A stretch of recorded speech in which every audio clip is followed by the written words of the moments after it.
Everyone, welcome to my channel. In this video we are going to discuss about human resource planning process. Human resource planning process मतलब कि human resource की planning करने की process. तो human resource planning का मतलब हमने पिछली वीडियो में भी क्लियर कर रखा है। ह्यूमन रिसोर्स प्लानिंग का मतलब होता है कि आप अपने ऑर्गेनाइजेशन के अंदर हर पॉइंट ऑफ टाइम पे adequate number of efficient skilled workers ensure कर रहे हो। इसके लिए आप अपनी फ्यूचर डिमांड को फोरकास्ट करोगे और अपनी फ्यूचर सप्लाई को फोरकास्ट करोगे। उसके बाद उन दोनों के अंदर बैलेंस करोगे ताकि आपके पास हर टाइम पे जितने आपकी रिक्वायरमेंट है उतने ही वर्कर्स हों। Then human resource planning process क्या होगी कि आप कैसे ये सारा काम करोगे। Means human resource planning process critically analyzes, forecast and allocate human resources as per business goals.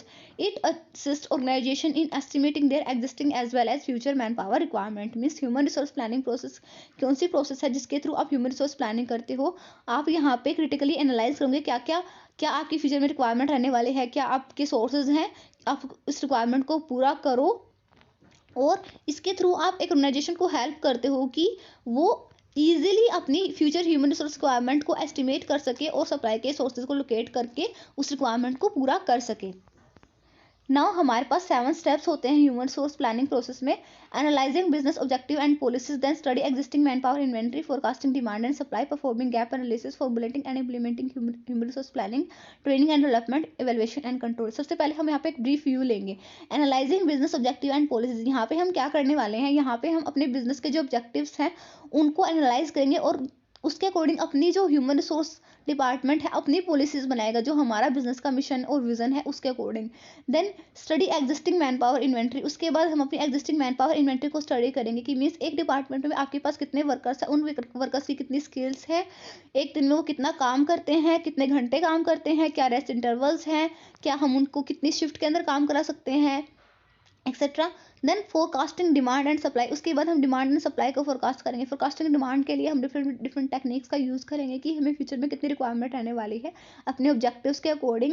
Then supply को हम फोरकास्ट करेंगे, इसके लिए हम देखेंगे कि हमारे पास इंटरनली कितने सोर्सेज हैं और एक्सटर्नली कितने सोर्सेज हैं जिनके थ्रू हम अपनी रिक्वायरमेंट को पूरा कर सकते हैं फ्यूचर में। देन परफॉर्मिंग गैप एनालिसिस, उसके बाद हम गैप एनालिसिस परफॉर्म करेंगे। हम अपनी डिमांड और सप्लाई का डिफरेंस देखेंगे। अगर हमारी डिमांड ज़्यादा है सप्लाई कम है मतलब कि डेफिसिट है, सप्लाई ज़्यादा है डिमांड कम है मतलब कि हमारा यहाँ पे सरप्लस है। दोनों सिचुएशन को सोल्व करने के लिए हम ह्यूमन रिसोर्स प्लानिंग फॉर्मुलेट करेंगे, मतलब कि डिफरेंट डिफरेंट सिचुएशंस के लिए हम डिफरेंट डिफरेंट स्टेप्स का प्लान रेडी करेंगे कि हमें क्या क्या स्टेप्स लेने हैं। देन ट्रेनिंग एंड डेवलपमेंट, उसके बाद हम अगर हम नए वर्कर्स को लेके आ रहे हैं जो हमने प्लान बनाया है उसके अकॉर्डिंग, अगर हम नए वर्कर्स को लेके आ रहे हैं तो हम उनको भी ट्रेन करना पड़ेगा और अगर हम नए वर्कर्स को नहीं लेके आ रहे हैं तो भी ऑब्जेक्टिव्स को अचीव करने के लिए हमें एग्जिस्टिंग वर्कर्स को ट्रेन करना पड़ेगा। तो ट्रेनिंग एंड डेवलपमेंट हम यहाँ पे करेंगे। देन इवैल्यूएशन एंड कंट्रोल, इसके बाद हम अपने पिछले जितने भी हमने स्टेप्स लिए हैं 6 स्टेप्स इनको चेक करेंगे कहीं पे हमें कैलकुलेशन वगैरह में कोई गलती तो नहीं हो गई है क्या, कोई एरर है तो हम उसको डिटेक्ट करेंगे, कोई प्रॉब्लम है तो उसको सोल्व करने का ट्राई करेंगे और टाइम टू टाइम हम चेक करेंगे क्योंकि चेंजिंग एनवायरनमेंट के साथ हमारा जो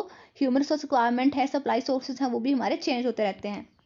तो सबसे पहले हम पहला स्टेप देखते हैं, analysing business objective and policies. Analysing business objective and policies में मैंने आपको पहले भी बता दिया है कि हम यहाँ पे अपने बिजनेस के ऑब्जेक्टिव, अपनी बिजनेस की पॉलिसीज को यहाँ पे चेक करेंगे कि हमारा बिजनेस लॉन्ग टर्म और शॉर्ट टर्म में क्या करना चाह रहा है।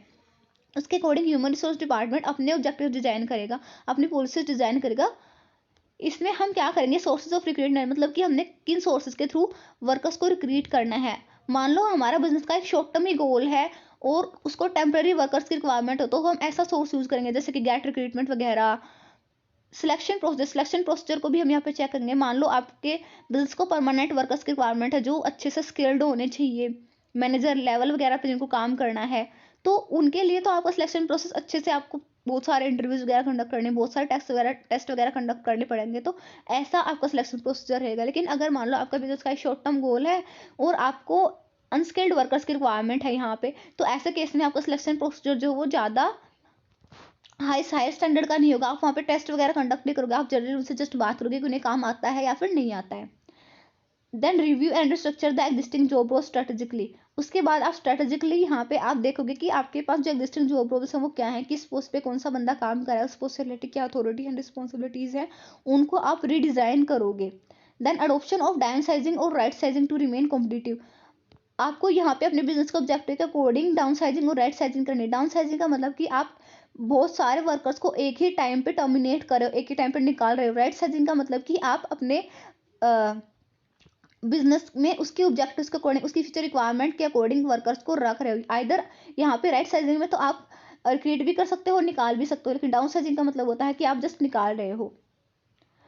Automation of process and their impacts, मान लो किसी बिजनेस का फ्यूचर ऑब्जेक्टिव ये है कि वो फ्यूचर में अपने जो सिस्टम है, किसी प्रोसेस है, उसको ऑटोमेटिक करने वाली है। मान लो कोई शू कंपनी है, तो वो इस जो शूज में शूलेसेस डालने का स्टेप है उसको उसने ऑटोमेटिक कर दिया, तो उस स्टेप पे जो लोग काम करते, जो वर्कर काम कर रहे थे, उनको उसको निकालना पड़ेगा या फिर उसको कहीं और लगाना पड़ेगा। तो ये चीज़ भी हम यहाँ पे ह्यूमन रिसोर्स प्लानिंग में चेक करेंगे कि हम अपने प्रोसेस को कैसे ऑटोमेटिक करने वाले हैं, क्या उसका इम्पैक्ट आने वाला है, रिक्वायरमेंट हमारी कम होने वाली है, हम उन वर्कर्स के साथ क्या करने वाले हैं, तो ये भी हम यहाँ पे देखेंगे।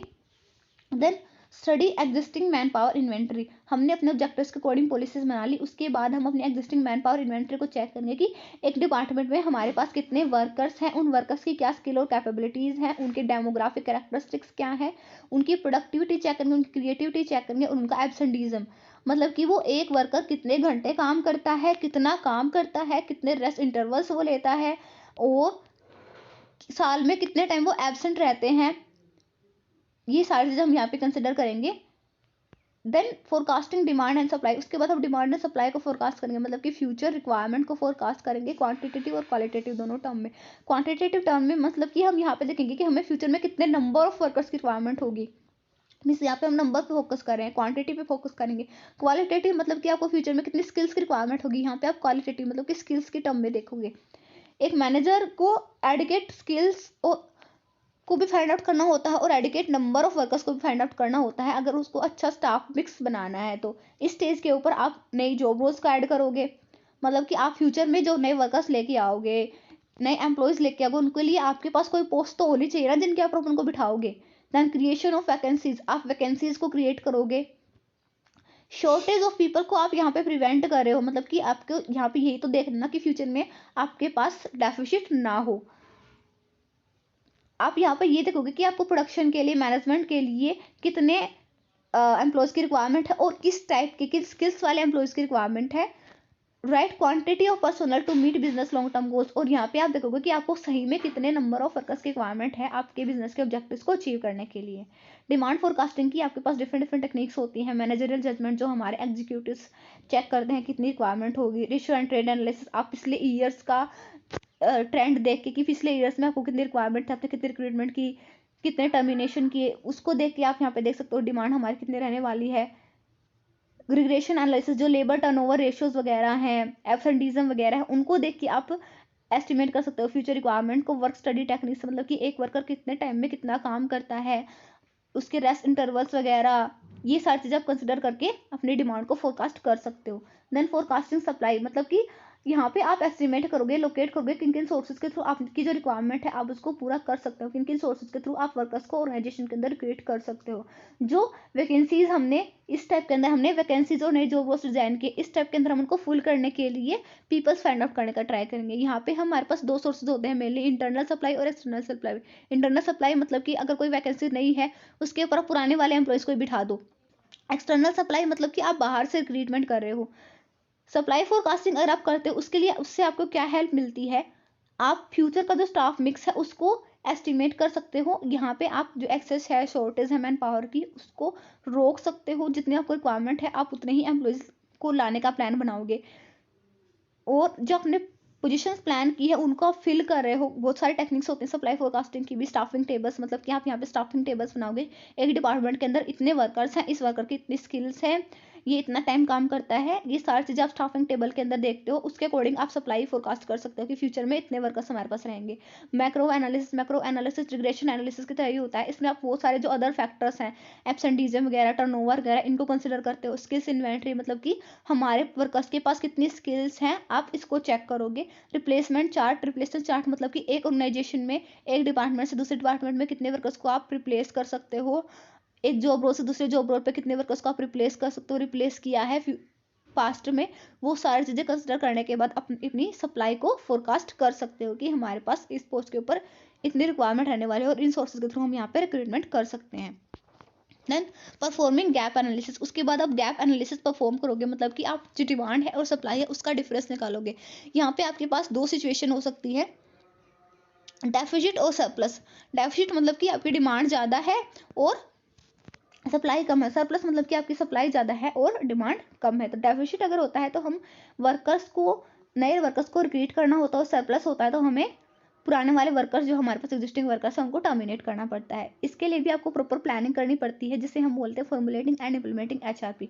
मतलब कि पहले आप प्लान बनाओगे, उसके बाद उन स्टेप्स को लोगे। तो यहाँ पे अगर आपके पास दो सिचुएशन हमने यहाँ पे देखी कि सरप्लस और डेफिसिट। तो सरप्लस के केस में आप क्या करोगे, आप होल्ड हायरिंग मतलब कि नई जो हायरिंग है, नए एम्प्लॉयज़ को रिक्रूट नहीं करोगे।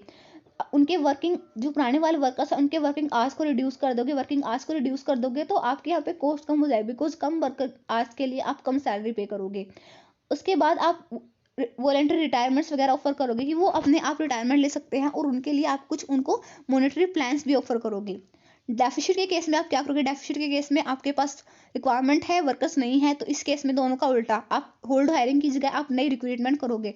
वर्किंग आवर्स रिड्यूस किए थे, आप वर्किंग आवर्स को बढ़ा दोगे, और जो वॉलंटरी रिटायरमेंट वगैरह है उनके ऑफर्स को वापस ले लोगे। आप अपने एम्प्लॉयज़ को रिटेन करने का ट्राई करोगे, उनको और लंबे टाइम तक रखोगे, और ट्रांसफर एंड प्रमोशंस करोगे। ट्रांसफर एंड प्रमोशंस मतलब कि आप एक डिपार्टमेंट में अगर नीड है तो दूसरे डिपार्टमेंट से वर्कर्स को ट्रांसफर कर दोगे। प्रमोशंस करोगे अपने एम्प्लॉयज़ को मोटिवेट करने के लिए। ट्रेन एग्जिस्टिंग एम्प्लॉयज़ को, अगर आपको स्किल्स की कमी है तो आप अपने जो एग्जिस्टिंग एम्प्लॉयज़ हैं उनको डिफरेंट डिफरेंट स्किल्स के अंदर ट्रेन करोगे। ट्रेनिंग एंड डेवलपमेंट प्रोग्राम्स भी हम यहाँ पे ऑर्गेनाइज करते हैं। जो हमारे फ्रेश जो एम्प्लॉयज़ होते हैं, जो नए एम्प्लॉयज़ ऑर्गेनाइजेशन के अंदर आते हैं, या फिर कई बार हमें स्किल्स की टर्म में डेफिसिट होता है, मतलब कि आपको स्किल्स की रिक्वायरमेंट होती है, तो आपको एग्जिस्टिंग वर्कर्स को भी ट्रेन करना पड़ता है। ट्रेनिंग हमारे दो टाइप की होती है, जनरल ट्रेनिंग और स्पेसिफिक ट्रेनिंग। जनरल ट्रेनिंग मतलब कि आप जनरली जो उनको काम करना है उसी काम में उनको ट्रेन कर रहे हो ताकि वो इफेक्टिवली उस काम को करें। स्पेसिफिक ट्रेनिंग, जब आप किसी वर्कर को कोई स्पेसिफिक स्किल सिखा रहे हो तो उसको स्पेसिफिक ट्रेनिंग बोलते हैं। फॉर एग्जाम्पल, मान लो आपका बिजनेस ऑटोमेटिक होने जा रहा है, तो इस केस में आप अपने वर्कर्स को स्पेसिफिक ट्रेनिंग दोगे कि वो प्रॉपरली जो नई मशीन्स आने वाली उनको कैसे यूज़ करेंगे। लेकिन आप जनरल ट्रेनिंग दोगे, मतलब कि आप जो डेली आपने शू मेकिंग हमने एग्जांपल लेते तो डेली जो शू मेकिंग करते हैं उसी को इफेक्टिवली और अच्छे से करें, तो उसको आप जनरल ट्रेनिंग बोलोगे। इवेल्युएशन एंड कंट्रोल मतलब कि हम जो भी किसी प्रोसेस की बात करते हैं उसके बाद हम चेक करते हैं कि हमने सारा काम सही से किया या फिर नहीं किया, कोई एरर तो नहीं आई है। उन एरर्स को हम डिटेक्ट करेंगे और करेक्टिव मेजर्स यहाँ पे हम लेंगे, ताकि हमारे बिजनेस के जो ऑब्जेक्टिव हैं, जो हमने ह्यूमन रिसोर्स प्लानिंग के थ्रू जो ऑब्जेक्टिव सेट किए हैं, वो इजीली हम अचीव कर सके। Thank you all, thank you for watching my video. If you like the video, don't forget to like, subscribe and comment on my channel.